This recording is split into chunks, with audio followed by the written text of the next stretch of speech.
Good morning, students. How are you? I hope you will be fine at home.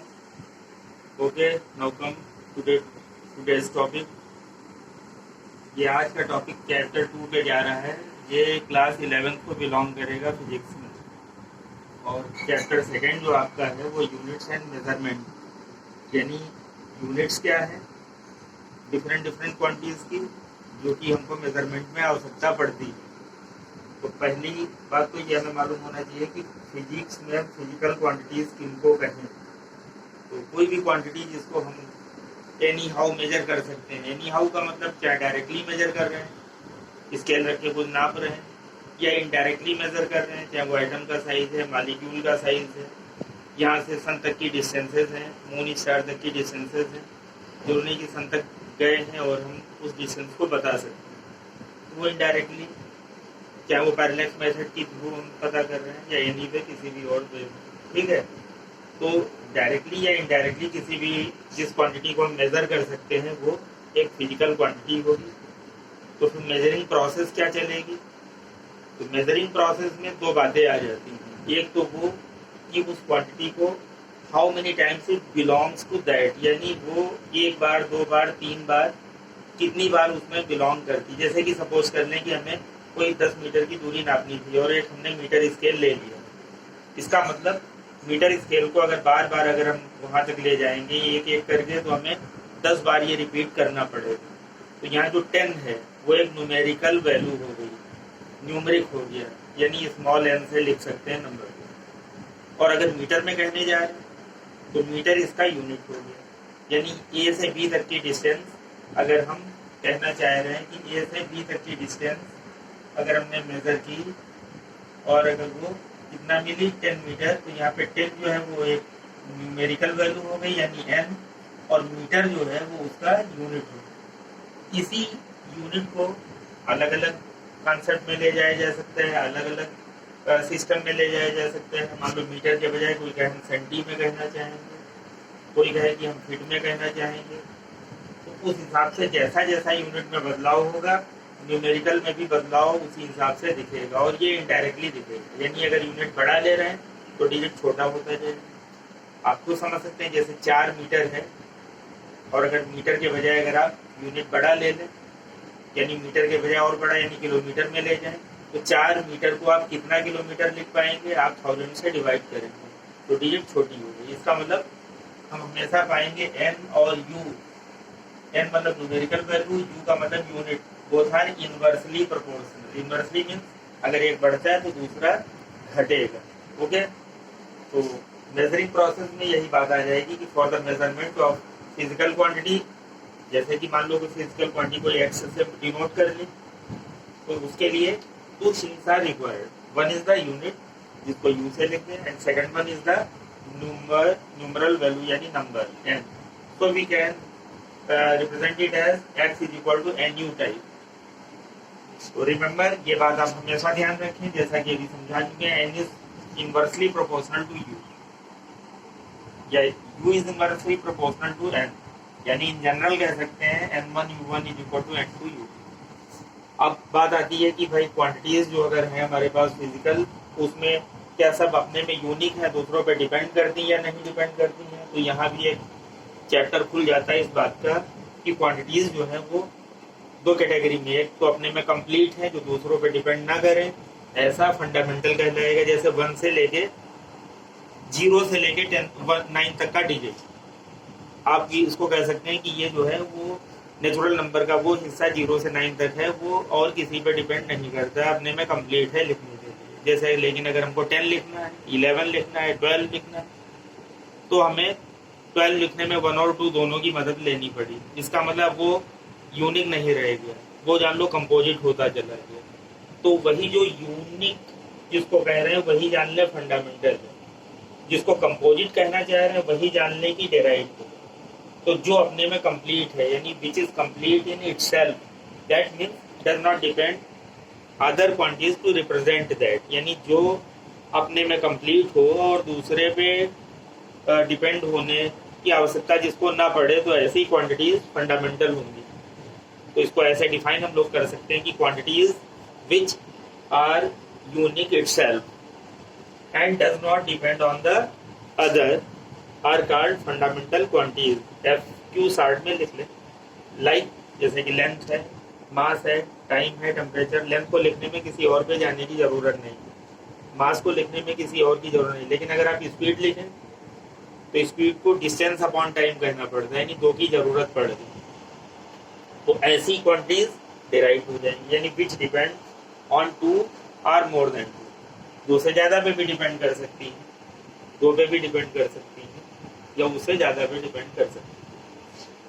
जैसे कि speed का example हो गया, यानी स्पीड इज एफक्यू यानी फंडामेंटल क्वांटिटी, और उसका जो यूनिट बनेगा मीटर पर सेकेंड वो एफयू यानी फंडामेंटल यूनिट बनेगा। डिफरेंट सिस्टम्स ऑफ मेजरमेंट, यानी मेजरमेंट के अपने अपने तौर तरीके रहे शुरुआत से ही, और फिर ये कुछ जरूरत पड़ी कि भाई उनको अगर हमें क्लियर करना है तो किन सिस्टमों में जाएं। तो कुछ एक सिस्टम शुरुआत में सुझाए गए, और हालांकि वो रीजन टू रीजन अपने लेवल पे गांव और क्षेत्रों में तो और अपने हिसाब से भी बदलते वो रहते हैं, लेकिन पब्लिकली जो हमको कहना है, यूनिवर्सली जो सभी तक वो बात पहुंचे, तो कुछ न कुछ फिक्स होती हैं।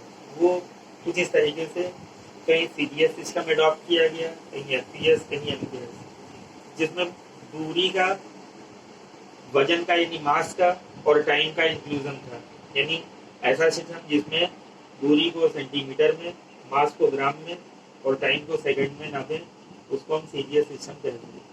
ठीक इसी तरीके से length in centimetre, mass in gram and time in second, that is the CDS system. FPS length को फुट में नाप लें, मास को पाउंडल या पाउंड कह सकते हैं, और टाइम को सेकंड। एमकेएस सिस्टम जिसमें लेंथ को मीटर में, मास को किलोग्राम में और टाइम को सेकंड। ये ज्यादा सुटेबल बैठा, और यूनिवर्सली जो है पूरा ऑल ओवर द वर्ल्ड इसी को अडॉप्ट करने की आगे चल के कोशिश की गई।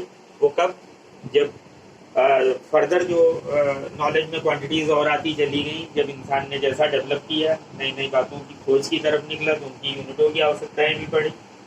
तो जो साइंस कॉन्फ्रेंस के दौरान ये कि किस यूनिट के या किस सिस्टम को आगे बढ़ाया जाए, तो ये एक्सेप्टेंस रही कि इनके सिस्टम को एक्सटेंड किया जाए।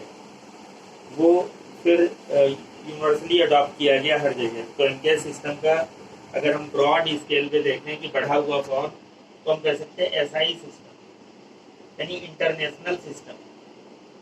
तो ये एक्चुअली क्या है, एमकेएस सिस्टम का एक्सटेंडेड फॉर्म। तो हम कह सकते हैं कि later on when other quantities were known, यानी जैसे जैसे ये खोज में आई, तो then MKS system was extended.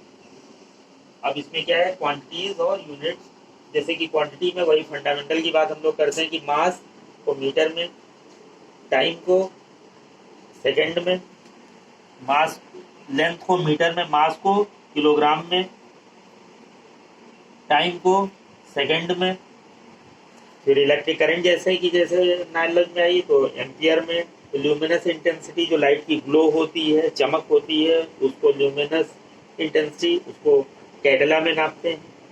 ऐसे टेम्परेचर को आवश्यकता पड़ी, तो एक स्टैंडर्ड केल्विन लिया गया। वैसे तो सेल्सियस में भी हम लोग बोलते हैं, फ़ारेनहाइट में भी बोलते हैं, लेकिन लॉर्ड केल्विन के नाम पे ऑनर देते हुए इसका यूनिट उन्हीं को ध्यान में रखते हुए कैसे लिया गया। हालांकि डिग्री सेल्सियस में हम लोग डिग्री का सिंबल लेते हैं, फ़ारेनहाइट में भी डिग्री का सिंबल लेते हैं, लेकिन केल्विन को लिखते समय हम ये डिग्री का सिंबल नहीं लेते हैं, ये रिस्पेक्टेड है, सिर्फ के को लिखते हैं।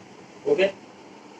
और टेम्परेचर केल्विन में हो गया। क्वांटिटी ऑफ सब्सटेंस, यानी सब्सटेंस की अगर वजन या मात्रा देनी है तो फिर वो मोल में, ये केमिस्ट्री को बिलोंग कर जाएगा। मोल कॉन्सेप्ट में आप लोग सभी जान सकते हैं।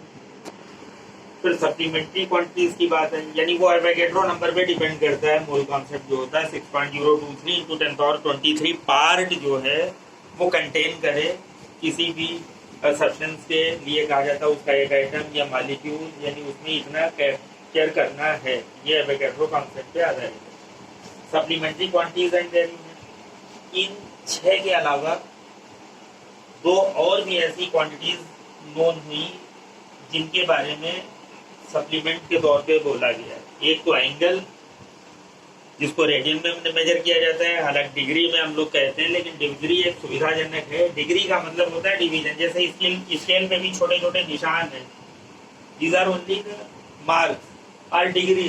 डिग्री का मतलब डिवीजन से होता है, डिग्री एक्चुअली कोई स्टैंडर्ड यूनिट नहीं है। एंगल का यूनिट एक्चुअली जो है वो रेडियन होता है। पाई रेडियन 180 डिग्री के बराबर माना जाता है।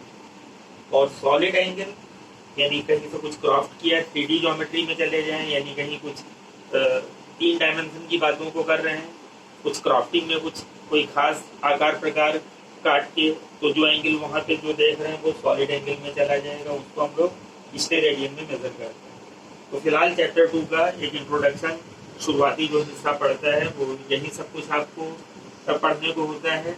और ठीक इसी के बाद फिर डायमेंशनल एनालिसिस और उसके यूजेस, उसकी लिमिटेशन, इन सब बातों की इसमें आवश्यकता रह जाती है। और हम लोगों को कुछ और सिग्निफिकेंट डिजिट्स की राउंड ऑफ, सिग्निफिकेंट डिजिट का क्या रोल है, कैसे ऐड और सब्ट्रैक्ट करते हैं, कैसे मल्टीप्लाई में उसका रोल है, फिर इन सब की बातें होती हैं। तो अगले राउंड पे हम लोग उन्हीं से संबंधित बातों का डिस्कशन करेंगे। और उम्मीद करते हैं आप लोग इस क्लिप को देखें, और अगर पसंद करते हैं तो आप लाइक और सब्सक्राइब करना भी ना भूलें। Okay, have a nice day.